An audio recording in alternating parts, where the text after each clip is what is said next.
E nós estamos mais uma vez iniciando mais um podcast, Conexão Amice, e a ideia é a gente trabalhar cada vez mais trazendo essa multidisciplinaridade, essa pluralidade de colegas contribuindo para a gente. Conosco no nosso podcast de hoje, Dr. Rômulo. Por favor, Dr. Rômulo. Bom dia a todos, boa tarde, boa noite, dependendo da hora que você estiver vendo esse podcast. Estamos aqui novamente com o nosso podcast Conexão Amice, com dois convidados, um casal espetacular que trabalha com a gente, o Dr. José Ricardo, ginecologista. Conte pra gente, por favor, o seu background aí, Dr. José Ricardo. Primeiro, muito obrigado pelo convite, é um prazer estar aqui com vocês, junto com a minha esposa. E eu sou José Ricardo, sou médico ginecologista, me formei na Universidade Federal do Tocantins, em Palmas, uma cidade bem fresquinha. Fiz minha residência em Brasília, no Hospital Regional de Sobradinho. Fiz pós-graduação em videolaparoscopia ginecológica e endoscopia ginecológica. E faço parte do grupo Amice, faço parte do Hospital HMAP, que é um hospital público gestão Einstein, e com especialidade com foco principal em ginecologia, com todas as suas nuances clínicas e cirúrgicas. Muito bom. Nossa, bom saber que trabalhamos com alguém dessa forma, né? Não é não, companheiro Gleidson? Eu achei o máximo de imaginar e ficar imaginando assim. Cara, uma das coisas interessantes é ver como a medicina evoluiu. Eu sou de uma época em que a videolaparoscopia era um trambolho enorme. E assim, eu sou de uma época, não é porque eu sou velho não, gente, é porque eu comecei bem cedo, entendeu? Já bebezinho eu entrei na faculdade, então agora que eu tô chegando aos 20, que eu tô relembrando disso. Mas assim, a videolaparoscopia é uma coisa que evoluiu muito. Antigamente era uma coisa que tinha só dentro da cirurgia geral. Então é interessante ver, inclusive, pós-graduação e tudo mais nessa área. Muito massa, e eu quero voltar a esses temas com você. Doutora Nájila, me conte de você. Um prazer também estar aqui. Vou falar um pouquinho da minha história, então. Eu sou mineira, né, natural de Piuí. E minha família acabou se mudando para Uberlândia, onde eu acabei crescendo e tomando algumas decisões mais importantes, como fazer medicina. E eu tenho essa parte, uma parte de espiritualidade, assim, de conexão com Deus muito forte. Eu acabei vendo alguns sinais, né? Eu sempre tive algumas dúvidas em relação ao curso que eu ia prestar. E de várias formas eu tive alguns insights, assim, de que medicina era meu caminho. Uma das coisas que me chamou a atenção nesse período foi um livro que eu li, que chama A Última Grande Lição, que é a história de um professor universitário que está com uma doença terminal. E ele encontra um estudante que eles eram muito próximos, e aí o estudante acaba acompanhando ele nesse período. E consegue acompanhar, assim, à medida que ele vai perdendo um pouquinho as funções, né, motoras, cognitivas. O estudante vai aprendendo muito sobre como valorizar a vida, né, sobre como se portar diante das situações. E acho que isso me tocou, assim, de uma certa forma, que eu queria alguma profissão que me mudasse, sabe? Que eu conseguisse me transformar como pessoa. E eu acabei fazendo medicina, né? Eu fiz na Universidade Federal de Ouro Preto, na UFOP. E durante a faculdade toda eu acabei me envolvendo muito com psiquiatria, com neurologia, com saúde mental. Eu fiquei no CAPS por 2 anos, né? Fazendo projeto de extensão.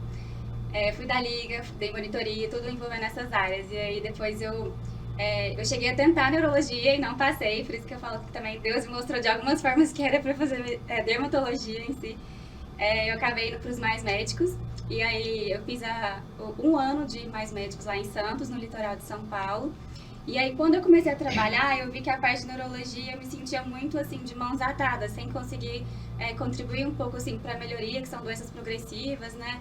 E isso me frustrou de uma certa forma. Eu queria alguma coisa que eu pudesse resolver o problema do paciente, que eu fosse um pouco mais resolutiva. E como era litoral, eu acabei tratando muita lesão de pele, muita micose, né? E eram rápidas de resolver, e o paciente depois voltava me agradecendo. Então foi uma das coisas que eu tive mais vontade de fazer dermatologia, sabe? De tentar resolver o problema do paciente quando ele chega no consultório. E aí eu acabei fazendo a residência de dermatologia no Hospital Regional da Asa Norte, né? E já tem 2 anos que agora eu tô na equipe da Amice também, agora fazendo 2 anos, né, doutora, agora em abril. E também é um prazer, assim, participar dessa equipe, tá cada vez crescendo muito, né, eu sou da época que a gente era da outra filial ainda, né. E agora a equipe tá crescendo bastante, com vários profissionais, né, várias especialidades diferentes. Achei bem interessante. Agora eu pretendo mais especializar também na parte cirúrgica, né, comecei uma pós-graduação agora de cirurgia dermatológica em São Paulo. E é isso, estou à disposição também para atender todo mundo que precisar de tratar essas lesões. E isso é legal, particularmente para os nossos pacientes, né? A ideia é que o paciente entre lá com uma queixa e resolva todos os problemas dele lá, né? A gente vai chegar em breve nesse ponto, boa parte já é resolvido dessa forma. Uma das coisas interessantes, e aí eu estou aqui imaginando e pensando, e a doutora Nájila me trouxe um tema. O que motivou você, Rômulo, a escolher medicina? A doutora Nájila me trouxe um livro que é espetacular, aliás, diga-se de passagem. Qual foi o seu insight? Onde você falou assim, é medicina? Você lembra disso? Nossa. Não conta a sua idade, não. Não conta a sua idade, não. Tempo, alguns aninhos, mas é o seguinte, eu estava no segundo ano do ensino médio. Na verdade, não chamava ensino médio na época, era segundo grau. Era segundo grau. Segundo grau. Vou dizer, eu me interessava muito pela disciplina de biologia, eu gostava dos livros lá, de ver o corpo humano, e me interessava bastante. Eu via assim que eu gostava mais do que o resto das pessoas. Eu falava, uai, deve ser algum insight isso. Ou não foi um insight tão profundo quanto a doutora Nájila, não, sabe? Mas é uma coisa, eu me senti atraído por aqui mais do que outras. Aí eu resolvi, acho que dá para arriscar, fazer prestar vestibular para medicina. Aí deu certo no final das contas. Aí prestei prova em Goiânia, uma vez que não fui bem sucedido, mas na segunda vez passei em Uberlândia, Minas Gerais. E aí deu certo eu ir para lá. Foi quando eu conheci esse meu colega glorioso Dr. Gleidson Jerônimo. Estamos há muito tempo juntos, é uma jornada. Estamos fazendo, para quem não sabe, a gente está fazendo 30 anos de amizade agora, né? Exatamente. 30 anos de amizade. 30 anos, é verdade. Agora em julho. Agora completa. em julho fazem. Nós pegamos o primeiro ônibus rumo a Minas Gerais. A Minas Gerais, 30 anos atrás. Exatamente. Doutor José Ricardo, e você? Teve um insight para medicina também? Como é que foi isso? Não, no meu caso foi uma coisa assim mais sem grandes inspirações. O primeiro vestibular que eu passei na vida foi para geografia na UNB, no segundo ano. Muito por conta do professor Milton Santos, que tem aquele livro A Globalização Vista do Lado de Cá. E aquilo mexeu muito comigo, porque além de estudar a parte da geografia física, a geografia humana, a geografia política mexia muito comigo. Passei no segundo ano, falei, não, tá cedo ainda para decidir o que eu vou fazer da minha vida.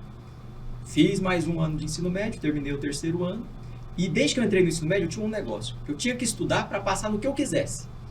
Podia ser um vestibular relativamente mais fácil, um relativamente mais difícil, mas eu não queria me frustrar de forma nenhuma. Estudei.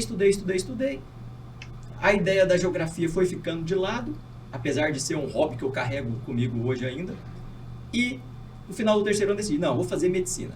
Prestei no final do ano, aqui na UFG somente, não passei, fiz 6 meses de cursinho, depois passei na Federal do Tocantins, que eu acho que foi a melhor coisa que me aconteceu.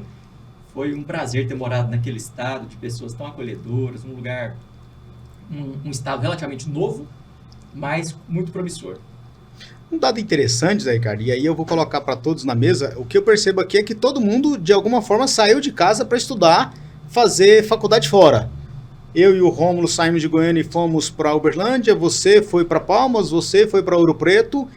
De que sorte que você acha, Nájila, que isso contribuiu para o seu crescimento enquanto profissional e enquanto pessoa? Porque eu imagino que você foi morar sozinha ou numa república, e não imagino que você tenha parentes em Ouro Preto. Não. Como é que foi isso? Então, como é que você se vê hoje, olhando para trás, o seu crescimento saindo, na minha opinião, ainda adolescente, porque nós estamos falando o quê? 17, 18, 19 anos, saindo para ir morar sozinha. Como é que você vê essa situação?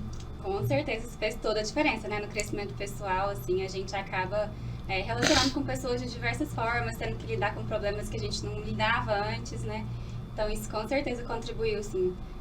Tanto na faculdade, quanto na residência, quanto no ano que eu passei em Santos. Foram as 3 cidades que eu fiquei sem família, né, por perto, tendo que me virar de várias formas, e isso contribuiu bastante, assim, para o crescimento. Eu acho que tanto como eu citei anteriormente, assim, essa conexão maior com a espiritualidade, com Deus, né? Porque a gente precisa, às vezes, passar por algumas dificuldades para depois crescer. E quanto também, assim, da parte profissional, né? A gente conseguir ser mais independente, correr atrás das coisas sozinho, né? E você, Zé Ricardo, como é que você vê isso? Sair de casa, adolescente ainda, porque é muito fácil. Eu tava vendo esses dias nas redes sociais que você tava na sala VIP ou na parte VIP da casa, que era a casa dos pais, e de repente você vai pra tal da xepa, que é onde você vai morar numa república, onde você se vira com pão na chapa, alguma coisa assim. É exatamente isso. E esse negócio de deixar a sua família de verdade e mudar de cidade é interessante porque a gente constrói uma nova família lá. Vocês dois são exemplo disso, de pessoas que se aproximaram durante a faculdade e estão juntos até hoje. E eu também tenho um exemplo disso. Eu morei com 2 grandes amigos durante a faculdade, fiz outros amigos que são praticamente da minha família até hoje. Então, esse sair de casa, sair com 18 anos, ele é muito importante pra gente como desenvolvimento pessoal, sabe? Passar a dar conta de uma casa, passar a pagar as suas próprias contas. Eu, quando saí, logo, a faculdade me empolgou, mas depois do segundo período eu falei, não, isso aqui não basta, eu preciso de outra coisa. Comecei a trabalhar, dava aula particular e aula num cursinho lá em Palmas, para ajudar a me completar como ser humano mesmo. Eu precisava de aprender o que eu estava aprendendo na faculdade, mas eu precisava de contribuir com o que eu sabia de alguma forma. Então, esse sair de casa para um lugar tão longe foi muito positivo no meu desenvolvimento pessoal, e as conexões que eu fiz lá com os meus amigos são importantíssimas para mim até hoje. Por falar em conexões, eu lembro dos shows de rock que você participava, né, Dr. Romo? Especialista em rock and roll, para quem te vê, não te compre achando que você é do jazz, né? Me conta, e essa história sua com sair de casa?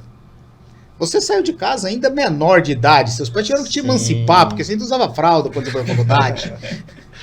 Eu fui para Uberlândia, faltava, deixa eu pensar aqui, nossa, 1994. 1994. Eu nasci nesse ano aí. Nós já estávamos na faculdade, meu amigo.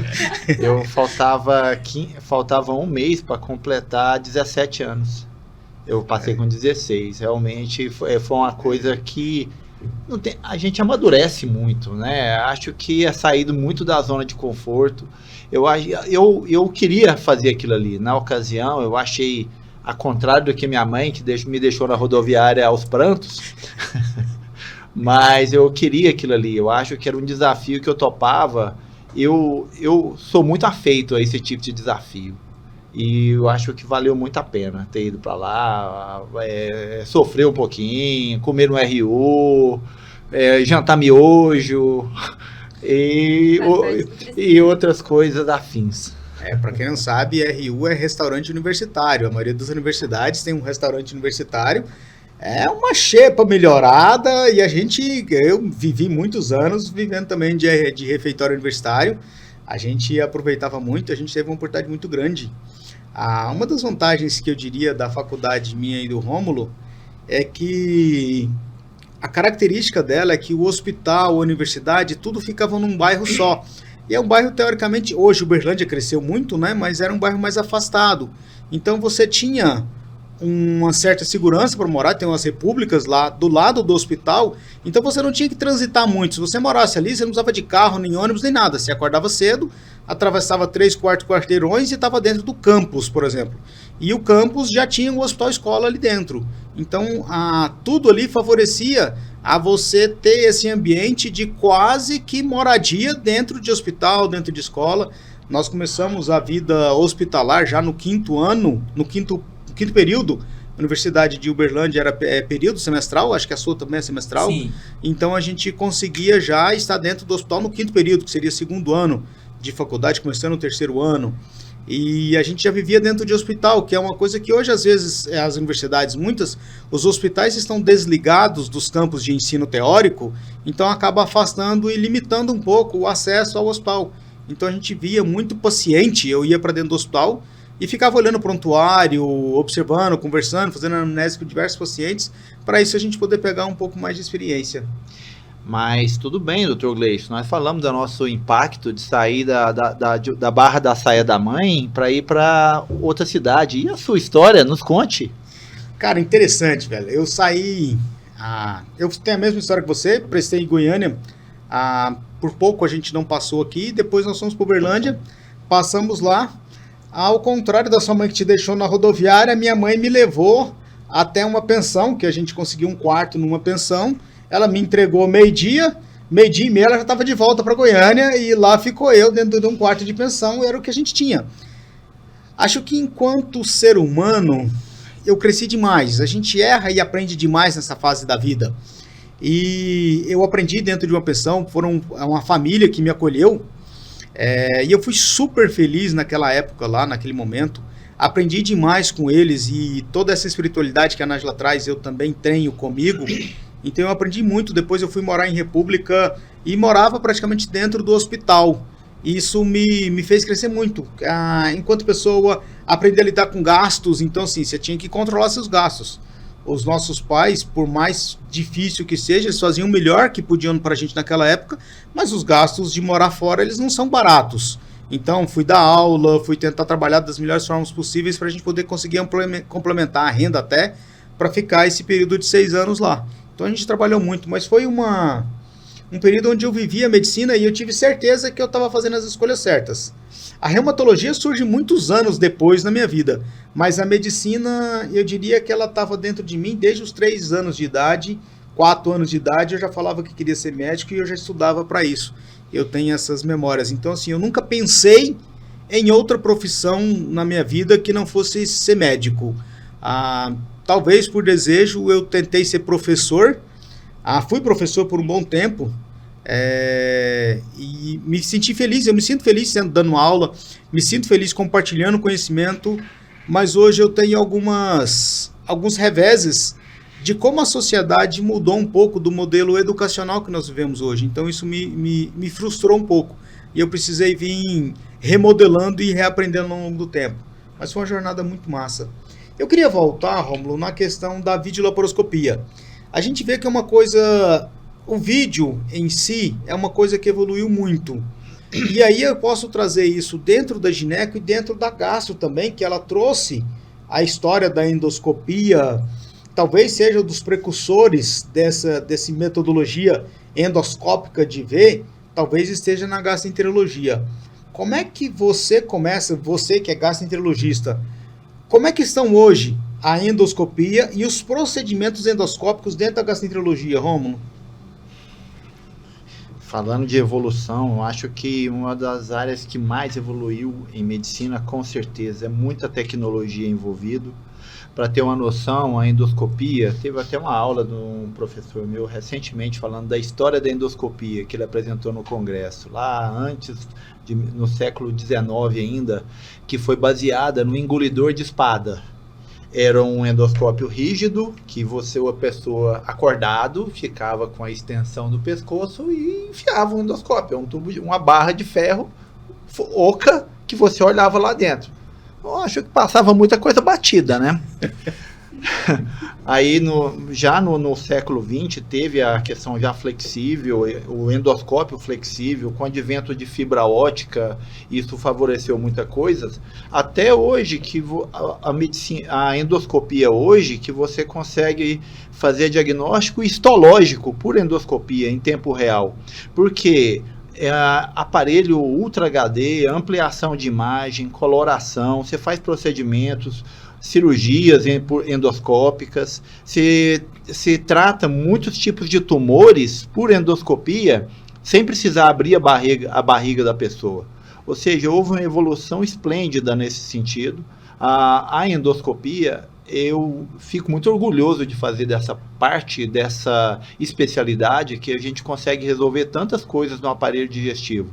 E ultimamente, já no século XXI, a gente conseguiu explorar mais uma área que até então era nebulosa, que é o intestino delgado. A gente conseguia ver estômago pela endoscopia alta, o intestino pela colonoscopia, mas o intestino delgado era sempre um negócio que ninguém sabia direito. Hoje a gente já tem, por cápsula, que você tira mais de 10 fotos por segundo, que você faz um filme do intestino delgado, e tem o endoscópio também, que chega lá no intestino delgado, que você pode fazer diversos procedimentos também. Então, essa área evoluiu muito e a tendência é evoluir mais. A gente vê um crescimento muito grande nesse sentido. Acho que a videolaparoscopia O Dr. Zé Ricardo deve poder acrescentar um pouquinho mais, mas eu acho que é a mesma linha, a evolução é muito grande nesse sentido. E o Dr. Gleidson falou dessa evolução da videolaparoscopia, ela evoluiu tanto que hoje nós temos a videolaparoscopia assistida por robô, em que o cirurgião principal opera sentado longe da paciente, por um set, por um console de verdade mesmo, literalmente um console, e opera essa paciente, teoricamente, à distância. E na ginecologia, nós temos duas frentes de laparoscopia. A gente tem a laparoscopia abdominal para fazer cirurgias como, por exemplo, oforectomia, oforoplastia, que é a retirada ou do ovário inteiro ou de uma parte que está doente do ovário. As esterectomias a gente faz por via laparoscópica. Cirurgias para endometriose, que com o advento da cirurgia videolaparoscópica, os resultados são infinitamente melhores do que aquelas cirurgias abertas que faziam antigamente e deixavam muita doença no peritônio ainda. Além dessa parte abdominal, a gente tem a endoscopia ginecológica. Duas grandes mentes para citar aqui, a gente teve o professor Betocchi da Itália, o professor Ramu do Brasil, que falaram, se o pessoal consegue ver o estômago, que está mais longe, com a câmera, por que eu não consigo ver o útero, que está tão pertinho aqui? E no nosso caso, tem a facilidade de fazer isso com o estereoscópio, com o endoscópio rígido, não precisa ser flexível, porque está muito pertinho, não precisa de fazer curva.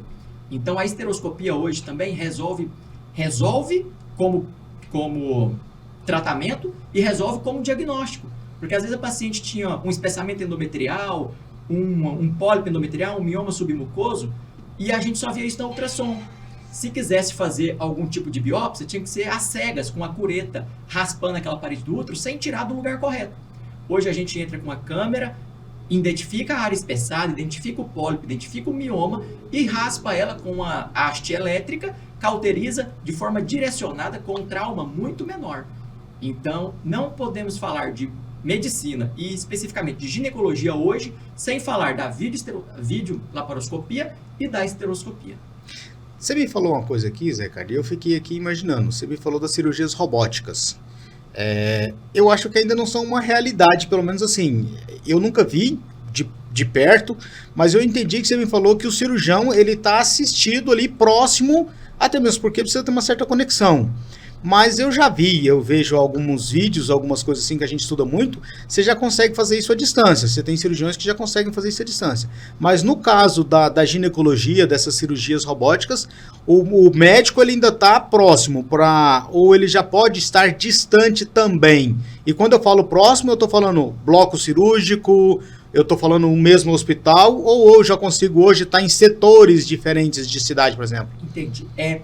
Hoje, a videolaparoscopia assistida por robótica, a cirurgia robótica, está se tornando uma realidade. Em Goiânia, hoje, a gente deve ter 1 ou 2 robôs. Em Brasília, a gente tem mais de 5. Em São Paulo, a gente tem mais de 20. Então, o avô da Nájila operou por robótica. O local em que eu faço pós, eles têm uma equipe específica de cirurgias para endometriose, que fazem praticamente todas as suas cirurgias por robótica. Então, está se tornando uma realidade. Quando que a gente vai conseguir fazer essa cirurgia robótica à distância? Quando a gente tiver um 5G de verdade bem consolidado, que é o que a gente chama de internet das coisas, para não ter esse delay entre o comando e a ação lá onde o paciente está. Então a gente vai ter paciente num estado sendo operado por médico de outro, paciente de um país sendo operado por médico de outro país, mas a gente ainda precisa dessa consolidação da 5G de verdade, para que essa internet das coisas permita que isso aconteça. Tá. Qual que é a grande vantagem da robótica em relação a vídeo? Por exemplo, assim, enquanto na vídeo eu estou aqui trabalhando, eu estou vendo, e eu sei que eu já assisti o Rômulo fazendo endoscopia, ele tem um aparelho ali, hoje a gente tem manuais. Qual que é a grande vantagem da robótica, de você estar num console à parte? Ótima pergunta, doutor. Quando a gente entra com a laparoscopia normal, com aquelas pinças longas, sim, a gente faz um movimento que é praticamente um movimento de esgrima, porque eu não consigo ter a ponta articulada. O robô, ele tem um movimento melhor que o da nossa mão. Eu não consigo fazer essa rotação aqui em 360 graus, e o robô consegue. Então isso amplia e facilita todos os movimentos. A cirurgia robótica, então, ela é mais ergonômica para quem opera, que não precisa ficar ali com esse movimento de esgrima, que muitas das vezes é demorado e é mais complexo, e facilita a técnica cirúrgica dentro da paciente por conta desse movimento de 360 graus.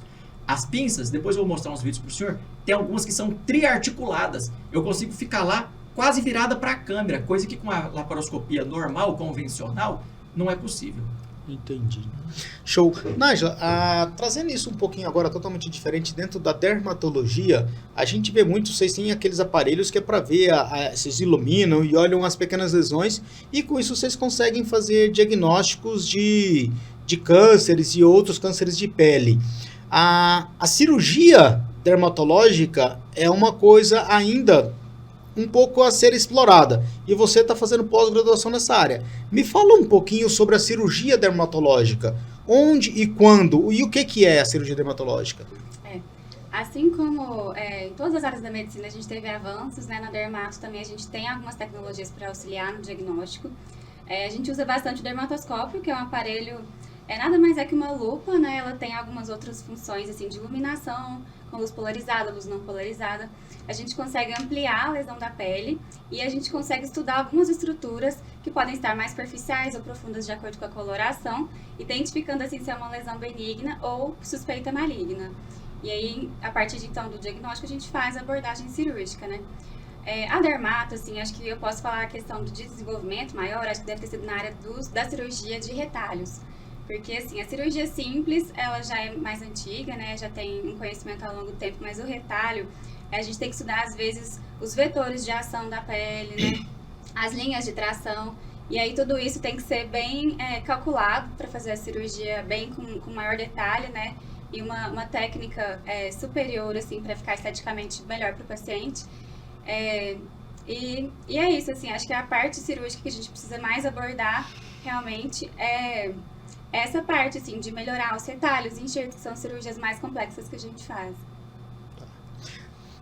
Doutor Rômulo, quando a gente pensa nesses procedimentos e tudo mais, a gente está falando aqui, a doutora Nájila está trazendo a ideia da cirurgia dermatológica, nós estamos vendo aqui a questão da endometriose, e na verdade hoje a gente vê que a sociedade de maneira geral tem evoluído, e o padrão alimentar, eu não sei se ele evoluiu ou se ele involuiu, e aí é uma opinião pessoal. Nós estamos vendo cada vez mais jovens com cânceres de pele, com lesões de pele. A endometriose era uma coisa que não era tão comum do ponto de vista de diagnóstico na época da minha formação, e até recentemente ainda era uma coisa mais nebulosa a ser investigada. Dentro do contexto alimentar, você entende que a alimentação tem contribuído de alguma forma para o surgimento destas doenças, ou você acha que eram doenças que na verdade nunca foram diagnosticadas e que sempre existiram? Eu acho sinceramente que é um pouco dos dois. Eu não falaria a alimentação, mas o estilo de vida atual, né? Que às vezes uma alimentação prática, rápida, você tende a ir muitos alimentos ricos em calorias e pobres em nutrientes, vamos dizer. É o fast food, é trocar um almoço colorido por um lanche rápido. Isso aí vai trazer consequências de longo prazo de alguma forma. Vide a verdadeira pandemia de obesidade que temos hoje. As pessoas hoje estão muito mais obesas do que estavam 20 anos atrás. E boa parte dessas doenças tem um fator inflamatório importante, vide a própria endometriose, que o Dr. Zé Ricardo citou, doenças como acne, no caso dentro abrangendo a dermatologia, dentro da parte digestiva, a doença por refluxo gastroesofágico está ligado a estilo de vida, a doença hepática gordurosa não alcoólica está ligada a estilo de vida, dentro da minha área ainda, constipação intestinal, síndrome do intestino irritável, dentre inúmeras outras. Dentro da reumatologia, vou dizer, talvez não necessariamente tanto a alimentação, mas o estilo de vida, talvez a fibromialgia está ligado ao estilo de vida nosso hoje, muito estresse, muita ansiedade, comendo mal, ou seja, tem fundamento sim, eu acho que tem o que também, hoje os métodos diagnósticos estão melhores. Diagnosticar endometriose nem sempre é tão simples assim. Muitas vezes a pessoa chega em mim, dor abdominal, passou no ginecologista, não achou nada, eu acho que é intestino irritável, tratamos intestino irritável e não melhora direito, aí vai no Dr. Zé Ricardo e ele acha o foco de endometriose. Ou seja, os métodos hoje estão mais eficientes, talvez não tão acessíveis para todos, mas tem o que também do estilo de vida, que inclui alimentação, sim. Então, Zé Ricardo, o que é endometriose? Pois é, essa é uma dúvida que muitas das pacientes têm, doutor. O que é a endometriose? Grosso modo, ela é a presença de tecido endometrial que devia estar na camada mais interna do útero, extra-uterina, certo? Se esse tecido endometrial está na parede uterina, porque ela devia estar na parte interna do útero. Se está na parede, a gente chama de adenomiose. Adenomiose é igual a endometriose do útero. Só que eu posso ter esse tecido endometrial também extrauterino. Os locais mais prováveis são ali periuterino, no ovário, na trompa, no intestino, na bexiga. Por isso que a endometriose ela é uma das principais causas de dor pélvica crônica. Mas não somente, eu posso ter focos de endometriose à distância também. Não é raro termos pacientes com focos de endometriose no umbigo. Inclusive, quando elas menstruam, elas sangram pelo umbigo. Não é raro termos essas pacientes. E mais longe ainda, temos muitas endometrioses perto do pulmão, no tecido diafragmático. De onde vem a endometriose? Eu realmente quero entender melhor. De onde vem? Por que? O que é a lógica disso? Qual que é a origem disso? Doutor, aqui entra aquela máxima da medicina que a gente brinca, que é quando tem muita explicação, é porque a gente ainda não sabe qual que é a forma correta. Mas são basicamente 3 teorias. A teoria por refluxo de menstruação, o refluxo menstrual, e esse a gente sabe que existe. Eu não sei se ele é 100% a causa da endometriose, mas que o refluxo menstrual existe, porque quando a gente faz videolaparoscopia em pacientes que estão menstruadas, a gente encontra sangue dentro da cavidade, porque esse sangue menstrual, ele escorre pelo colo do útero e sai pela vagina, mas ele reflui pelas trompas e também cai dentro da cavidade abdominal. Então, essa é uma das teorias do refluxo menstrual, que voltando o sangue, volta tecido endometrial, que porventura implanta ali perto, certo? Mas isso não basta, porque praticamente toda mulher tem o refluxo menstrual, mas nem toda mulher tem a endometriose. Então entra aí mais 2 teorias. A teoria da metaplasia, que ali naquela região, devido à irritação desse sangue que cai, pode surgir uma metaplasia endometrial, surge um tecido que não devia ser dali, certo?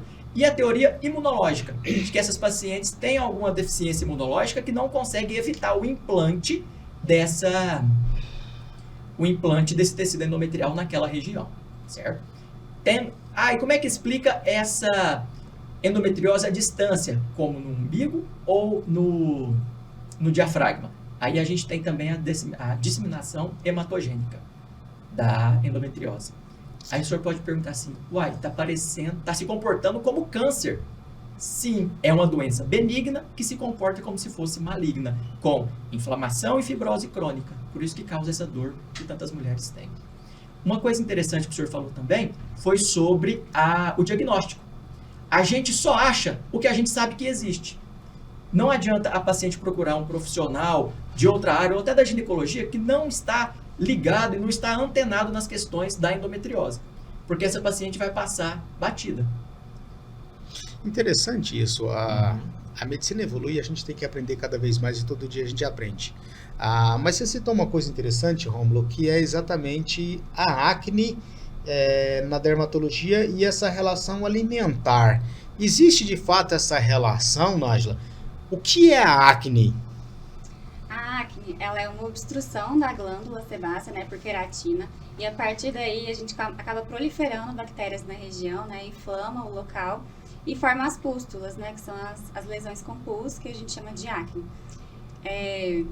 Ela acontece, assim, é uma causa também multifatorial, tem relação com a alimentação. O que a gente sabe com base científica, que é comprovado na piora da acne, são alimentos com alto índice glicêmico, né, que o Dr. Rômulo falou, que hoje em dia a dieta acaba sendo um pouco mais hipercalórica. Alimentos à base de laticínios, por isso eu acabo envolvendo o chocolate nesse aspecto, né, que todo mundo questiona também. A vitamina B12 piora a acne quando tem uma reposição de uma forma excessiva em alguns pacientes. E é isso, ela também acontece por alterações hormonais, né? Porque acaba aumentando os receptores androgênicos, que aumenta a produção de sebo nesses locais. De maneira em geral, então, a acne ela não acontece na criança, porque as glândulas ainda estão em desenvolvimento e elas vão vir mais receptores androgênicos, então a gente vai ver estrogênios e outros, então vai vir esses receptores hormonais, vai vir mais na adolescência, ou seja, assim que tem a menarca, que é o primeiro ciclo menstrual, que você começa a ter, então, essa acne, e aí a gente vai ter esse grau de desenvolvimento, e aí vai ter muita relação com a alimentação, mas nem todo mundo tem. É isso mesmo. Sim, exatamente. O mais comum é essa acne da adolescência, né? Que acaba aumentando com o aspecto hormonal associado. Mas a gente tem acne também no período neonatal, resquícios de hormônios maternos, que acaba acontecendo também em recém-nascidos. E como eu vou fazer, Nájila, quando tratar a acne? Como tratar a acne? O nosso tratamento, assim, o mais importante é que seja feito de uma forma precoce para evitar as cicatrizes, né? Que são os mais difíceis de tratar depois.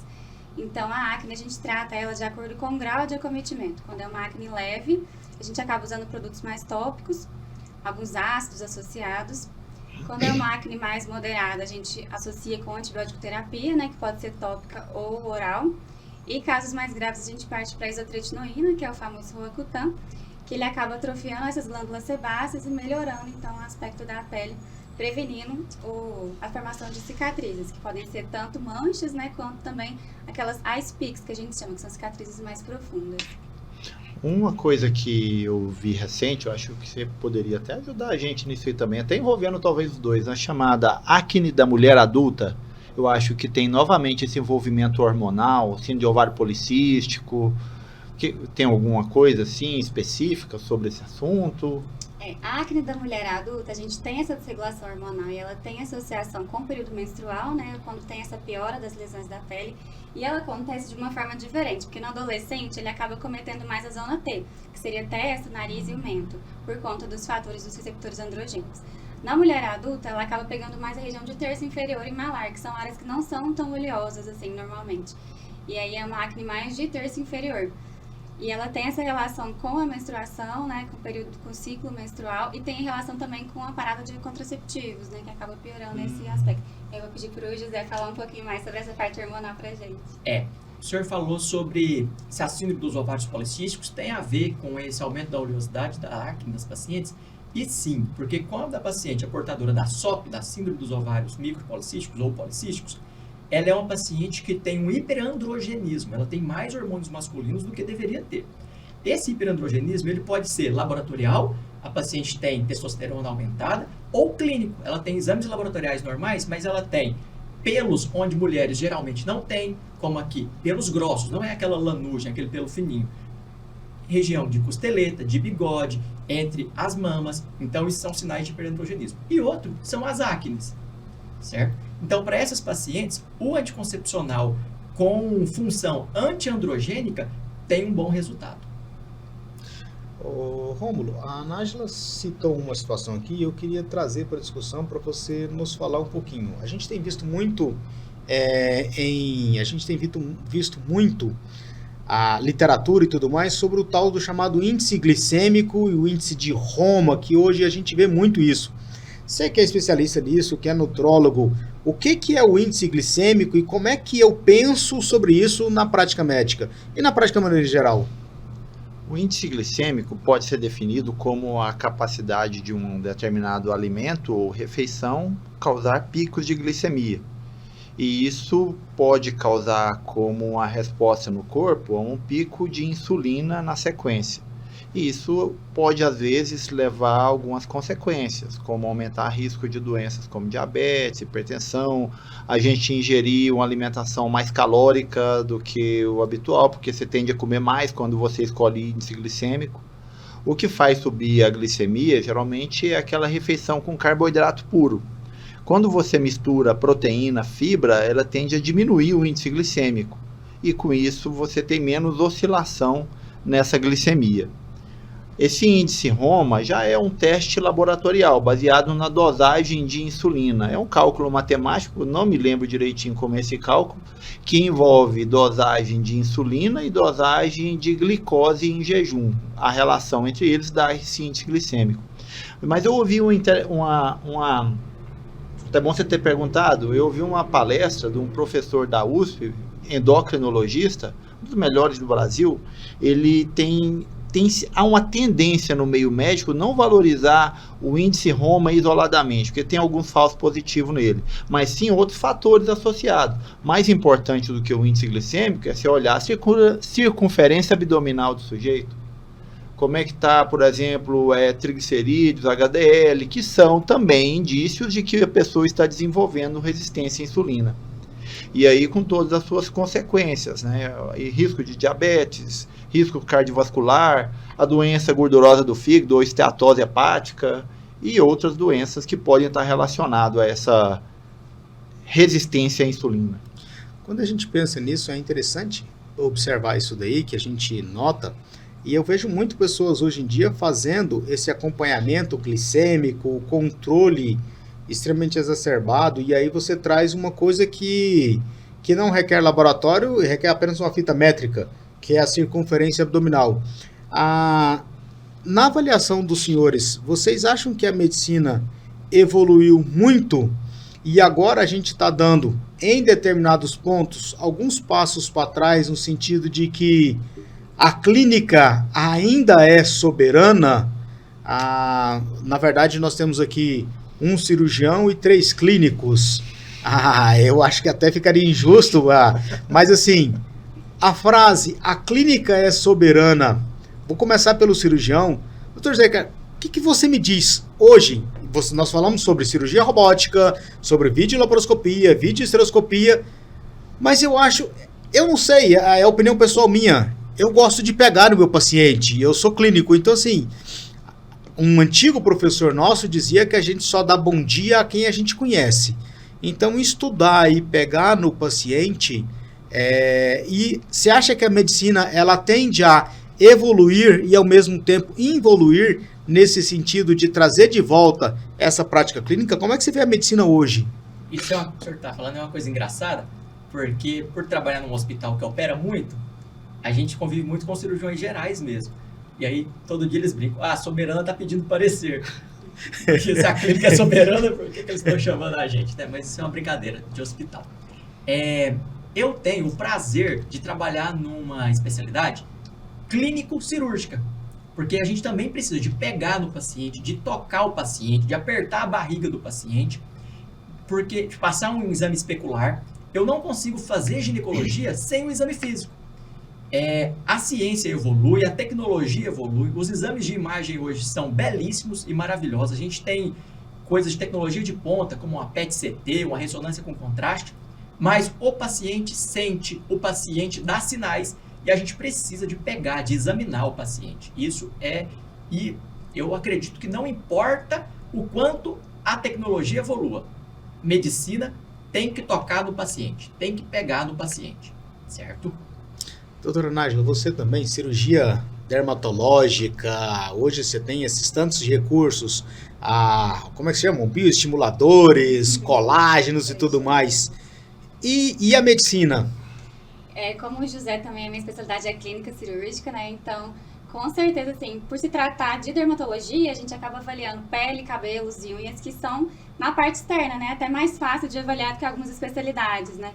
Então, assim, a gente precisa de ver as lesões, né, de tocar mesmo, para ver se é áspera, para ver se tem alguma alteração mesmo, assim, de coloração, de compressão da estrutura, para a gente definir mesmo o diagnóstico correto. Então, com certeza também eu acredito que a parte clínica, o exame bem feito, né, isso faz toda a diferença numa consulta.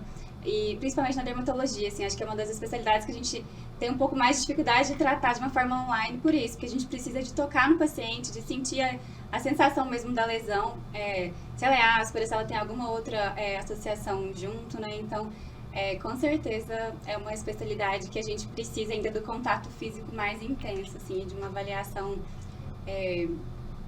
pessoal mesmo, assim. A tecnologia é importante, mas essa parte clínica ainda se sobressai. Hoje está na moda falar das red flags, né, do alerta vermelho. E um dos alertas vermelhos da ginecologia é aquela pessoa que troca o exame físico por um exame de imagem.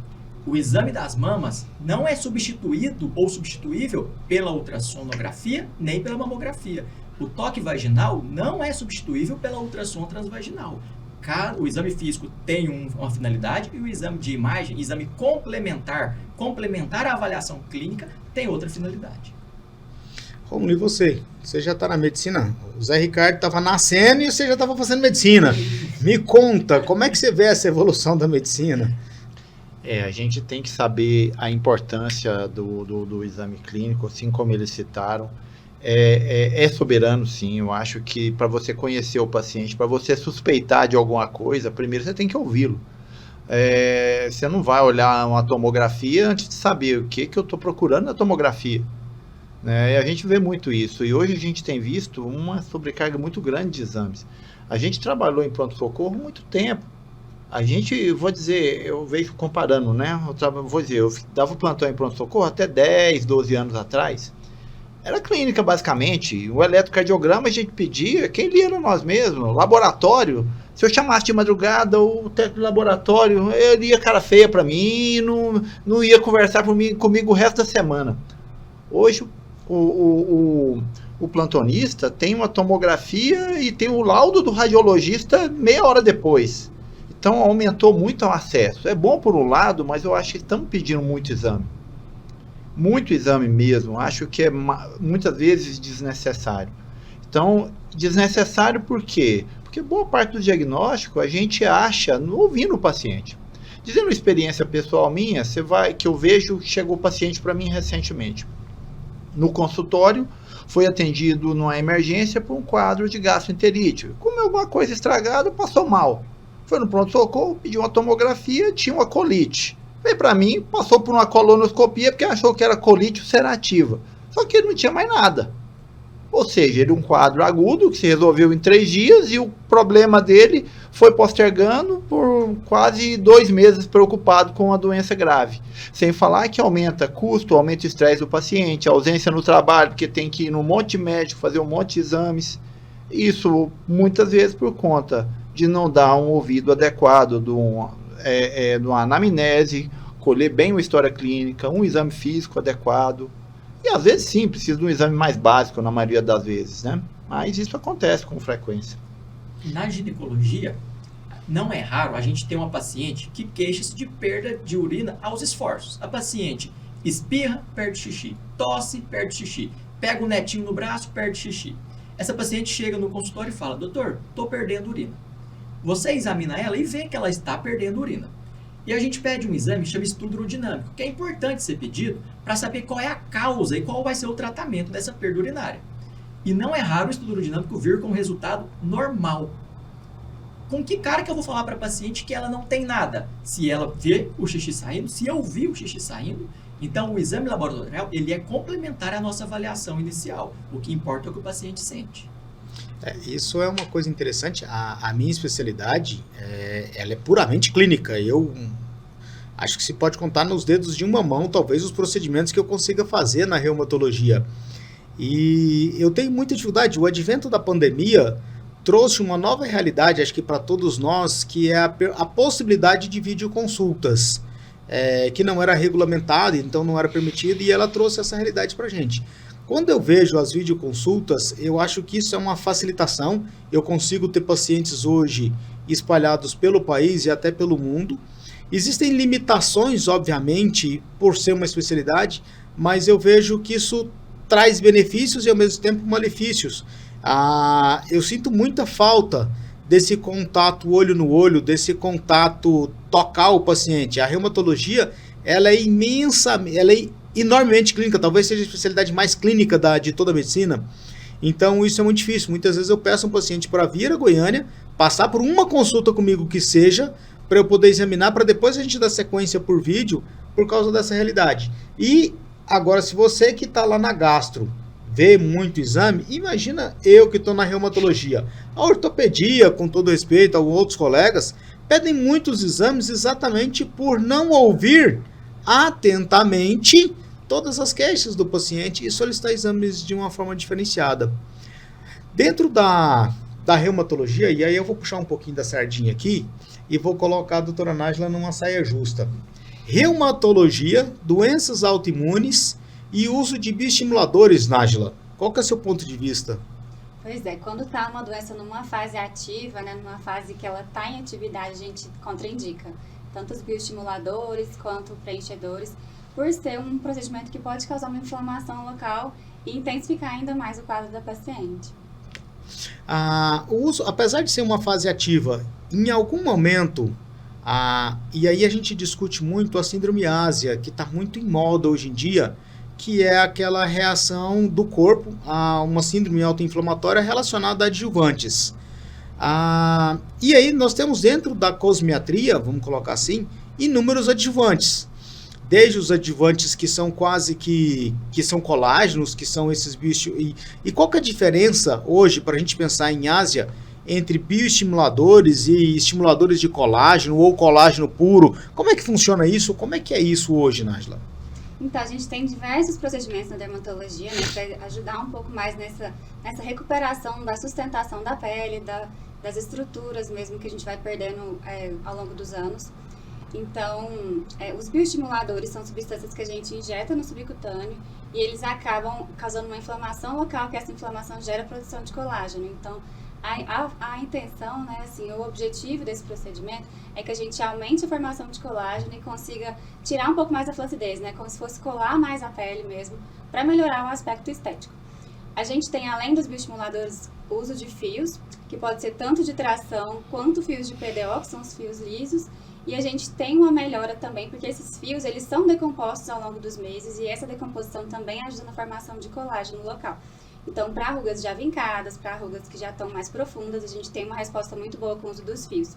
E os preenchedores a gente usa mais quando tem uma perda na estrutura da sustentação, que pode ser profunda, né? Subperiosteal, quando já tem uma perda de gordura profunda, e também mais superficial, como formação da olheira, né? Sulco nasogeniano, que é o bigode chinês, as rugas periorais, né? Tanto periorais quanto o próprio lábio mesmo, que a gente vai afinando e perdendo um pouco mais de estrutura ao longo dos anos. Tá. Quando a gente pensa sobre isso, e aí eu vou fazer uma pergunta bem capciosa, dermatologia pélvica, vamos chamar assim, que hoje você faz essas ninfoplastias e tudo isso. Qual que é a visão de vocês hoje sobre, eu não sei se o termo correto seria ninfoplastia, hoje a gente vê, eu estava vendo um colega falando sobre, como é que é, preenchimento peniano, essas coisas assim, que assim, eu não consigo entender, mas são estéticas e ao mesmo tempo são ginecológicas. Existe indicação para uma ninfoplastia, Dr. José Ricardo? Existe sim. Primeiro que a gente pode chamar ou de ninfoplastia ou de correção cirúrgica da hipertrofia dos pequenos lábios, ou labioplastia. Então, a gente convencionou chamar de ninfoplastia. É uma cirurgia estética / funcional. Por quê? Porque essas pacientes, primeira coisa, elas ficam incomodadas com aquele pequeno lábio hipertrofiado. Ela tem vergonha de se despir na frente do namorado, do marido. Ela tem vergonha de se despir perto de outras meninas, num banheiro, num vestiário, por exemplo. E ela sente dor. Ela sente dor basicamente em 2 momentos. Quando usa algum tipo de calça mais apertada, calça jeans, calça legging, porque esses pequenos lábios que deviam ser pequenos e estão maiores, ficam apertados, espremidos ali. E isso causa dor. E dor nas relações. A gente tem pequenos lábios tão grandes que entram para dentro da vagina durante a relação e causa dor, consequentemente um incômodo muito grande, aumentando ainda mais o constrangimento dessas pacientes. Por ficar atritando com a calça, ele vai hiperqueratinizando e tendo uma tonalização mais escura, vai escurecendo também esses pequenos lábios que estão aumentados. Então essas pacientes têm um grande incômodo. Então é uma cirurgia estética? Mas é também funcional, porque essas pacientes sofrem com dor e sofrem de forma psíquica também. Mas hoje tem outras técnicas também dentro da dermatologia, e eu vejo assim, eu não sei, mas eu vejo muito técnicas, inclusive com procedimentos não cirúrgicos, tipo preenchimento, tipo algumas coisas do gênero, e aí talvez você possa me explicar um pouquinho melhor sobre isso, Nájila. Então, não é uma área que eu trabalho hoje em dia, mas realmente é uma área que tem crescido bastante. A gente faz o preenchimento, às vezes, do lábio maior, né, da região da vulva, para melhorar tanto a parte estética quanto funcional, também para paciente que vai perdendo estrutura ao longo dos anos. Tem alguns tipos de laser que melhoram para paciente que já está na menopausa, para evitar um pouco mais o ressecamento vaginal, que o José pode falar também um pouco sobre isso. Mas para mim, o que chega mais no consultório é a queixa de hipercromia nessa região, né? Que é uma região que acaba ficando um pouco mais pigmentada mesmo. Tanto a região de vulva quanto a região também atrás, né? A região anal. E aí a gente faz alguns procedimentos estéticos para amenizar essa coloração que fica. Então a gente faz tanto alguns peelings locais, que isso eu faço em consultório também, e também o uso de clareadores de uso domiciliar, para melhorar também o aspecto dessa região. Também uma das coisas das queixas que eu recebo, que são essa queixa de ressecamento, né, que também deve chegar para você, para endocrinologista talvez, por conta da variação hormonal, a queixa do ressecamento a gente passa também, além de clareadores, hidratantes para a região vaginal. Interessante. Hoje em dia está em voga o skincare da vulva. São coisas que a gente vai... Eu acho que a gente vai evoluindo, a gente tem que buscar sempre a perfeição. E eu tenho como lema de vida que a perfeição está um dia na minha frente. Então, sempre que a gente tenta trazer alguma coisa, a gente tende a trabalhar nesse aspecto de crescer um pouquinho mais. Falando um pouquinho, a gente falou muito sobre alimentação, sobre aspectos até mesmo estéticos da região genitália, mas Rômulo, eu queria pensar um pouquinho mais, a gente falou sobre circunferência abdominal, e eu queria falar um pouquinho mais sobre a obstipação / constipação, vamos dizer assim, de sorte que você pudesse me explicar quando um paciente deve ser considerado obstipado, constipado, e como conduzir esse cidadão.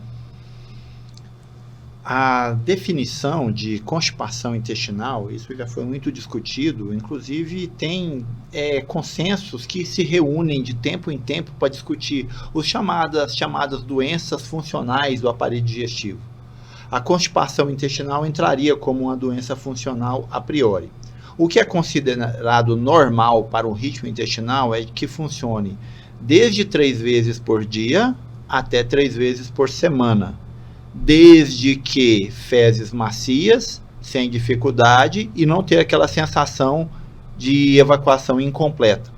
Porque se você for todo dia ir lá fazer, como falam muitas vezes, cocôzinho de cabrito, que são aquelas fezes muito ressecadas, isso é constipação. E você não vai ter o alívio devido. Aí, o que precisa ser feito nisso? Primeiro, ajustar hábitos, voltando à nossa história clínica. Como é que está o consumo de fibra dietética pela pessoa? Verdura, legumes, frutas, grãos, uma hidratação adequada, ingestão de 30 a 40 ml por quilo de peso. 2 litros que se fala mais é suficiente se a pessoa for baixinha e se não tiver muito calor. Porque quando está muito quente, a gente tende a perder mais líquidos pela pele e tende, às vezes, a piorar alguns aspectos, inclusive no intestino. Atividade física. Lembrando que para intestino funcionar bem, você não precisa malhar 3 horas na academia. Uma caminhada de 20 minutos você já estimula os movimentos intestinais, você pode ter melhorado. Você pode também observar, você tem respeitado o seu intestino, ele avisa, estou precisando funcionar. Às vezes, eu estou trabalhando, agora não dá, vou segurar e vou depois. Isso inibe o intestino e vai meio que virando um ciclo vicioso, ficando as fezes cada vez mais endurecidas e mais difíceis de sair.